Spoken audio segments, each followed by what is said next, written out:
Hello student, आज हम बात करने वाले हैं ट्रिग्नोमेट्री के बारे में। ट्रिगोनो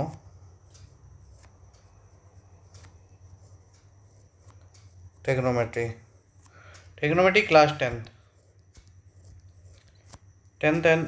इसमें नाइन्थ भी शामिल हो जाएगा। ठीक है, तो हम बात करेंगे ट्रिग्नोमेट्रिक। देखो, रेशियो जो होते हैं ट्रिग्नोमेट्री, टोटल 6 रेशियो होते हैं। 6 रेशियो ट्रिग्नोमेट्री रेशियो के 6 रेशियोज होते हैं।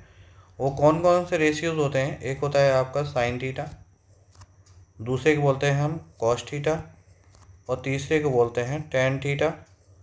फिर हम बोलते हैं साइन का अपोजिट एक फंक्शन होता है जिसे हम बोलते हैं कॉसेक थीटा, एंड कॉस का अपोजिट होता है सेक थीटा, टेन का अपोजिट होता है टेन थीटा। Got it? तो हम यहाँ पर देखेंगे ये जो ट्रिग्नोमेट्रिक फंक्शन है, इन्हीं के बारे में हमें पूरा ट्रिग्नोमेट्री में पढ़ना है। तो हम सबसे पहले देखते हैं कि अगर ये अपोजिट होते हैं तो ये ब्रेक डाउन कैसे होते हैं। अगर हमें साइन थीटा को उसको रेसिप्रोकल करके लिखना है तो इसे हम लिख सकते हैं 1 कॉसेक थीटा, क्योंकि इसका अपोजिट जो होता है साइन का वो कॉसेक होता है। ठीक है, तो फिर अगर हमें कॉसेक थीटा को लिखना है कॉसेक थीटा, तो हम इसको लिख सकते हैं 1 sine theta. Got it? Similarly अगर हमें कॉस थीटा को लिखना है तो हमें कॉस थीटा को क्या लिखना पड़ेगा? 1 सेक थीटा, क्योंकि कॉस का अपोजिट सेक होता है। और सेक थीटा को अगर हमें लिखना पड़े तो हम इसको लिख सकते हैं 1 कॉस थीटा, क्योंकि दोनों एक दूसरे के अपोजिट होते हैं। फिर हम बात करेंगे कि टेन थीटा को, तो टेन थीटा को अपोजिट जो लिखना है तो वो हम लिख सकते हैं 1 कॉट थीटा। लेकिन यहाँ पर अगर हम देखें तो हम टेन थीटा को एक और वे पे लिख पाएंगे, हम लिख पाएंगे। यहाँ पर हम लिखते हैं साइन कॉस के टर्म में, तो इसको हम लिख सकते हैं sine theta upon cos theta भी लिख सकते हैं टेन को। Got it? तो फिर हम आगे बात करेंगे, अगर इसी तरीके से हमें कॉट थीटा को लिखना पड़ जाए तो कॉट थीटा को हम लिखेंगे 1/tan थीटा, क्योंकि इसका अपोजिट टेन होता है। अगर हमें इसे भी टेन साइन कॉस के टर्म में लिखना पड़ेगा तो हमें इसी को रिवर्स करके लिख देना है cos theta upon sine theta. तो इतनी ये मेरी बात हो गई अपोजिट की, कि हम अपोजिट कैसे लिखते हैं। तो हमने 6 ट्रिग्नोमेट्रिक रेशियोज देखे हैं, जो एक उनके अपोजिट को भी मैंने देखा है। तो फिर यहाँ पर अगर हम एक देखेंगे राइट एंगल ट्रायंगल जो यहाँ पर 90 डिग्री बनाता है, तो यहाँ पर हम सपोज दैट इसको हम दे देते हैं ABC, और B पे हम 90 डिग्री ले देते हैं। तो 90 डिग्री के सामने वाली जो साइड होती है इसे हम हाइपोटेन्यूज बोलते हैं, हाइपोटेन्यूज। ठीक है ना, हाइपोटेन्यूज। और जो जैसे मान लो हम यहाँ पे थीटा, यहाँ पर एंगल ये दे देते हैं, तो थीटा के सामने वाली साइड जो होती है उसे हम क्या बोलते हैं? परपेंडिकुलर या अल्टीट्यूड बोलते हैं, परपेंडिकुलर। और यहाँ पर ये अगर वो परपेंडिकुलर हो गई तो फिर ये हो गई बेस आपकी। सपोज दैट मैं सिमिलर फिगर एक और बना रहा हूँ यहाँ पे ऐसे करके। तो अगर यहाँ पर हमने 90 दे दिया है और यहाँ पर अगर हमने ABC दे दिया है, और फिर सपोज दैट मैं यहाँ पर थीटा C ना लेकर के मैं थीटा A लेता हूँ, तब यहाँ पे देखो ये तो साइड हो गई आपकी, जो 90 के सामने वाली साइड होती है उसे हम हाइपोटेन्यूज बोलते हैं, हाइपोटेन्यूज। एंड देखो जो थीटा के सामने वाली साइड है फिर हम उसे क्या बोलते हैं? उसे हम परपेंडिकुलर बोलते हैं, अल्टीट्यूड बोलते हैं। तो अगर जब ये परपेंडिकुलर हो गई तो फिर ये वाली साइड जो हो जाएगी वो बेस का काम करेगी। Got it? तो ये दोनों फ़र्क हैं अगर थीटा इंटरचेंज होता है। Got it? तो आगे हम बात करेंगे, जैसे कि एक ट्रिग्नोमेट्रिक में एक फार्मूला चलता है जिसे हम बोलते हैं PBP upon HHB। P for होता है परपेंडिकुलर, H फॉर हाइपोटेन्यूज होता है, B फॉर बेस होता है, H for hypotenuse, P for perpendicular और B फॉर बेस होता है। तो पहला जो फिनोमेनन है जिसे हम P/H लिख रहे हैं, तो ये हमारा होता है साइन के लिए। और इसी का अपोजिट जो होता है, जैसे हम यहाँ पर साइन थीटा लिखेंगे तो साइन थीटा के लिए हमें लिखना पड़ेगा परपेंडिकुलर अपॉन हाइपोटेन्यूज। और साइन का अपोजिट होता है कॉसेक थीटा, तो हमें इसी को उलट के लिखना है H/P, मतलब hypotenuse upon perpendicular. Got it? तो यहाँ पर जो बीच वाली वैल्यू है जिसे हम ये लिख रहे हैं, ये B/H, तो B/H है, ये हमारा डिनोट करता है कॉस के लिए, ये हमारा कॉस थीटा के लिए होता है। तो यहाँ पर अगर हम लिखेंगे कि कॉस थीटा के लिए हम क्या लिखते हैं? Base upon hypotenuse. लेकिन कॉस थीटा का जो अपोजिट होता है वो सेक थीटा होता है, जैसे कि मैंने ऊपर बताया है। तो इसे भी आप पलट कर लिख सकते हैं एच अपॉन बी। फिर लास्ट वन जो होता है हमारा, जो लास्ट वन होता है परपेंडिकुलर अपॉन बेस, ये हमारा होता है टेन के लिए। किसके लिए होता है? ये टेन के लिए, ये टेन थीटा के लिए होता है। तो हम यहाँ पर tan theta is equal to लिख सकते हैं, tan theta is equal to होता है परपेंडिकुलर अपॉन बेस। तो यहाँ पर अगर हमें कॉट थीटा लिखना पड़ेगा तो कॉट थीटा के लिए हम लिखेंगे base upon perpendicular. Got it. इसमें हम कुछ क्वेश्चंस भी लेंगे और ढेर सारे क्वेश्चन करने वाले हैं कि कैसे किस टाइप के क्वेश्चन पूछे जाते हैं। तो इसके आगे हम बढ़ते हैं। बस इतना सा लर्न करिए कि ये साइन के लिए हम क्या लिखते हैं, कॉस के लिए क्या लिखते हैं, कॉसेक के लिए क्या लिखते हैं, सेक के लिए क्या लिखते हैं, टेन के लिए क्या लिखते हैं, कॉट के लिए क्या लिखते हैं। अब जैसे मेरे पास एक क्वेश्चन दे रखा है कि find all trigonometric ratios, find all trigonometric ratios, find all trigonometric ratios if, अगर यहाँ पे दे रखा है कि sine theta is equal to, यहाँ पे दे रखा है √3/2, व्हाट इट। तो यहाँ पे √3/2 दे रखा है। तो हमें और भी रेशियोज बताने हैं। तो मुझे क्या करना पड़ेगा कि एक राइट एंगल ट्रायंगल बना लेना है, right angle triangle, got it. तो यहाँ पर मैं 90 दे देता हूँ और सपोज दैट यहाँ पर मैं थीटा दे देता हूँ और इसको मैं नाम दे देता हूँ ABC। तो आप याद रखिए कि साइन के लिए मैंने क्या बताया था कि परपेंडिकुलर अपॉन हाइपोटेनस होता है। ऊपर मैं बता चुका हूँ कि PBP आप इसे साइड में क्या लिख लिया करिए, PBP अपॉन HHB। तो पहला जो रेशियो होता है जिसे हम बोलते हैं, पहला जो रेशियो होता है P अपॉन H, वो साइन के लिए होता है, ठीक है। तो यहाँ पर हम लिख देते हैं P अपॉन H। तो ये वाली जो साइड है वो परपेंडिकुलर होगी। तो थीटा के जस्ट सामने वाली लाइन क्या होती है? परपेंडिकुलर होती है। इसका मतलब √3 की वैल्यू ये है। और हाइपोटेनस, ये जो वैल्यू है H फॉर हाइपोटेनस को इंडिकेट कर रही। तो जो स्लैंटिंग तिरछी लाइन होती है वो हाइपोटेनस होती है। तो ये 2 यूनिट हो जाएगी। अब हमें ट्रिग्नोमेट्रिक थर्ड साइड, जो इसमें ट्राइंगल में थर्ड साइड निकालनी है, तो इसके लिए हमें पाइथागोरस थ्योरम का इस्तेमाल करना पड़ेगा। तो यहाँ पे हम लिख सकते हैं using Pythagoras theorem, using Pythagoras.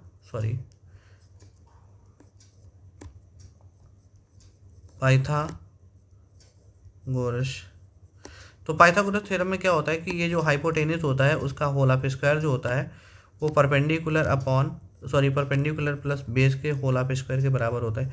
तो हाइपोटेनस हमारी कितनी है? 2 का होल ऑफ स्क्वायर कर सकते हैं। परपेंडिकुलर कितनी है? √3 का होल ऑफ स्क्वायर कर सकते हो आप। और बेस चाहिए तो बेस का होल ऑफ स्क्वायर कर सकते हो। तो यहाँ पर ये 4 हो जाने वाली है और ये √3 का स्क्वायर करेंगे तो आप 3 ही आ जाएगा, प्लस बेस का स्क्वायर आ जाएगा।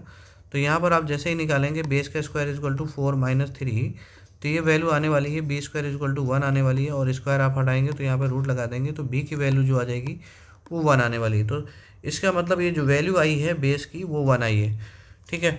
तो हमें और भी टेक्नोमेट्रिक रेशियो चाहिए, जैसे कि मुझे लिखना है साइन के अलावा हमें कॉसेक लिखना है, कॉसेक थीटा लिखना है। तो कॉसेक तो फिलहाल क्या होता है, साइन का उल्टा ही होता है। तो इसे हम हाइपोटेनस अपॉन क्या लिख सकते हैं, हाइपोटेनस अपॉन परपेंडिकुलर लिख सकते हैं। तो हाइपोटेनस आपकी 2 है और परपेंडिकुलर कितनी है? √3 है, ओके।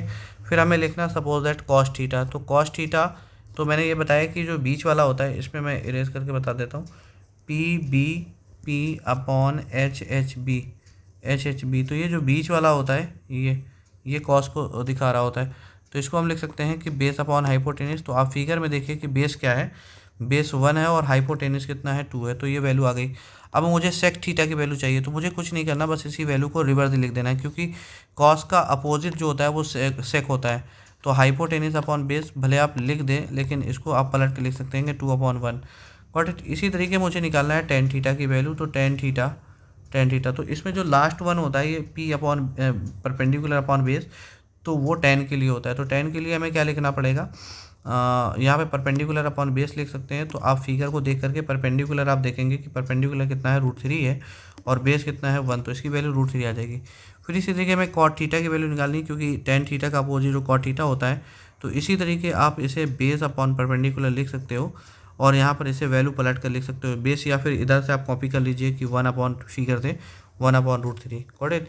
तो ये बाकी के जो सारे टेक्नोमेट्रिक रेशियोज हैं वो आ चुके हैं। इसी तरीके और भी टाइप के क्वेश्चन बनते हैं, जैसे कि मैं बता रहा हूँ आगे चल के। सपोज दैट एक क्वेश्चन दे रखा है कि जो साइन थीटा है, या कुछ भी दे सकता है, sine theta is equal to, मान लीजिए दे रखा है 3/5 दे रखा है, गॉट इट, 3/5 दे रखा है, या साइन थीटा ना दे करके आपको यहाँ पर साइन सी दे रखा है, गॉट इट। तो जैसे मान लो कि यहाँ पर हम ट्रायंगल बनाते हैं, ये एक गिवन फिगर है, और यहाँ पर हम ए लिखते हैं और बी लिखते हैं और सी लिखते हैं, तो यहाँ पर हम बना देते हैं 90 डिग्री। तो साइन थीटा के हिसाब से अगर देखा जाए तो परपेंडिकुलर अपॉन हाइपोटेनिस होता है, क्योंकि पीबीपी अपन करोगे, पीबीपी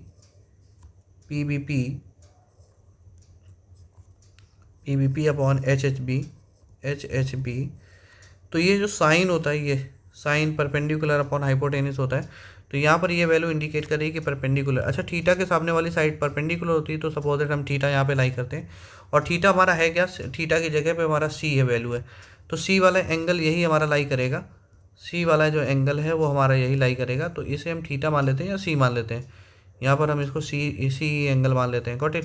तो इसके सामने वाली साइड जो होगी वो परपेंडिकुलर होगी, तो ये हमारी वैल्यू जो हो गई वो 3 हो गई, और हाइपोटेनिस 5 हो गई।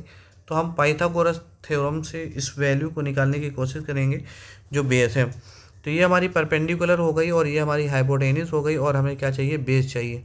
तो हमें पाइथागोरस थ्योरम का इस्तेमाल करना पड़ेगा। तो पाइथागोरस थ्योरम का इस्तेमाल करना होगा, हाइपोटेनिस का AC है और परपेंडिकुलर AB का होल ऑफ स्क्वायर, और प्लस बेस मतलब BC का होल ऑफ स्क्वायर, ठीक है।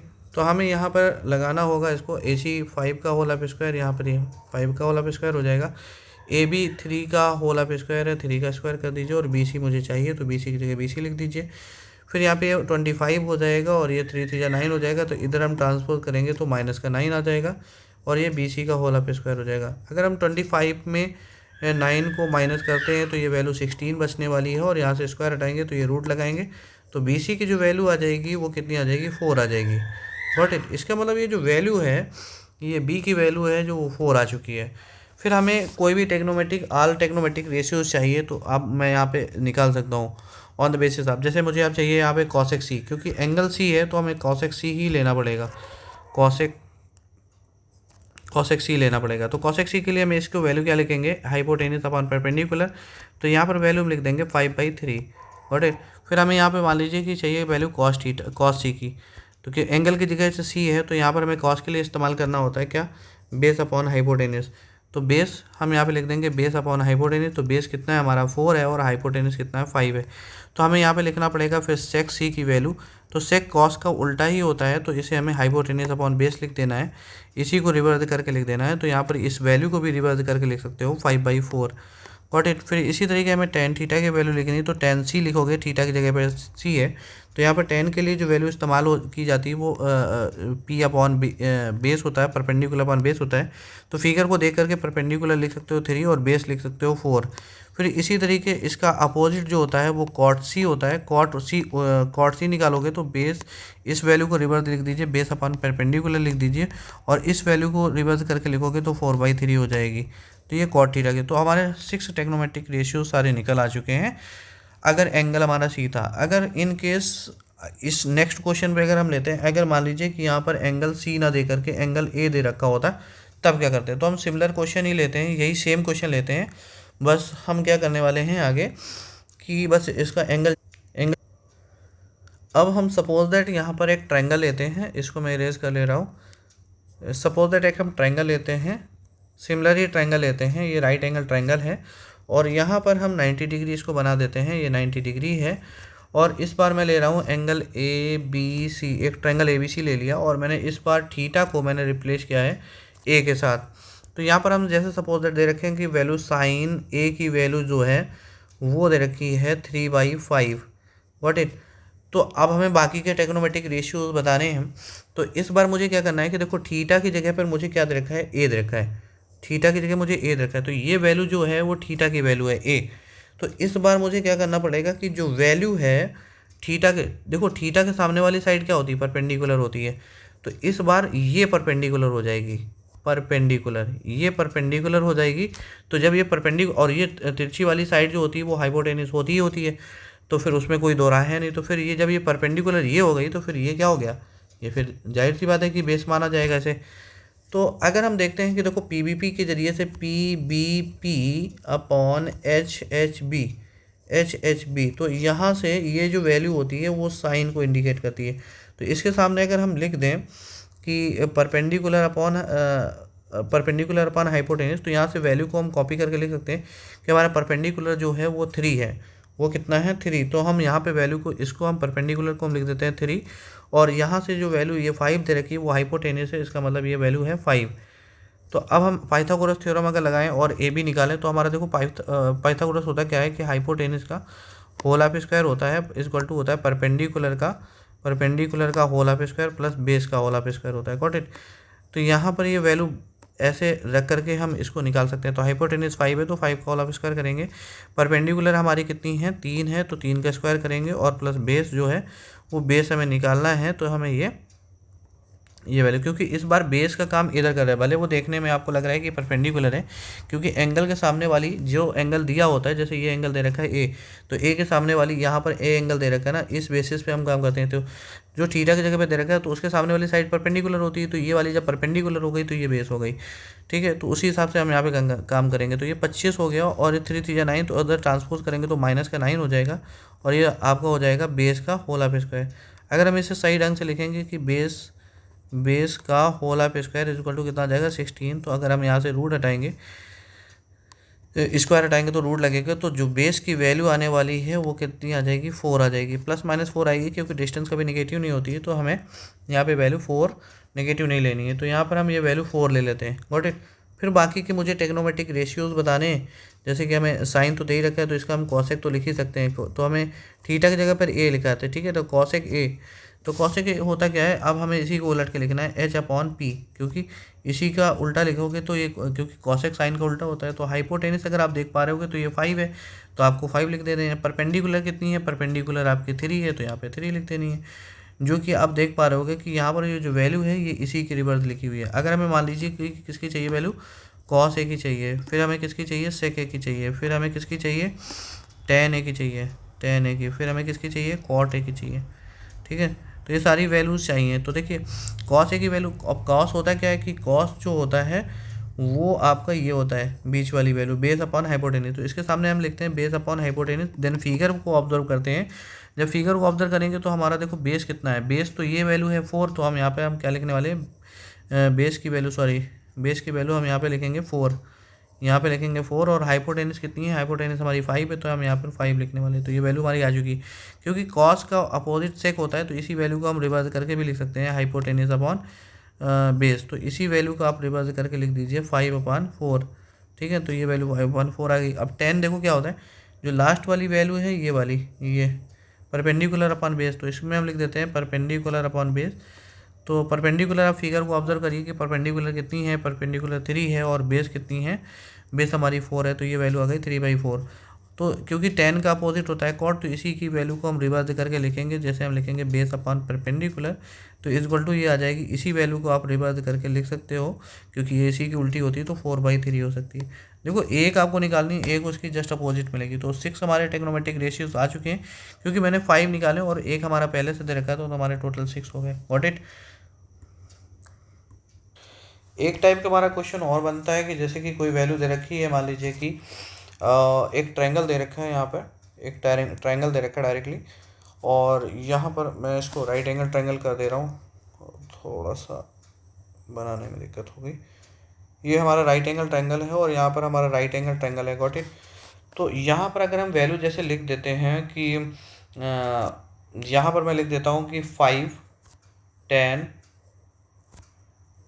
10 10 में ए दे देता हूँ, यहाँ पे 10A, ये एंगल ए दे देता हूँ। ठीक है, तो यहाँ पर मैं 10A लिख देता हूँ, और फिर इक्वल टू करके दे रखा है, इक्वल टू दे रखा है 12।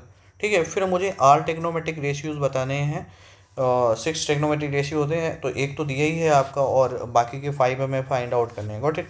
तो इस केस में हम क्या करते हैं कि देखो ये चीज़ है यहाँ पे मल्टीप्लाई में, तो अगर हम टेन ए की वैल्यू निकालेंगे, यहाँ पे टेन ए की वैल्यू निकालेंगे तो 5 अपॉन में आ जाने वाला है।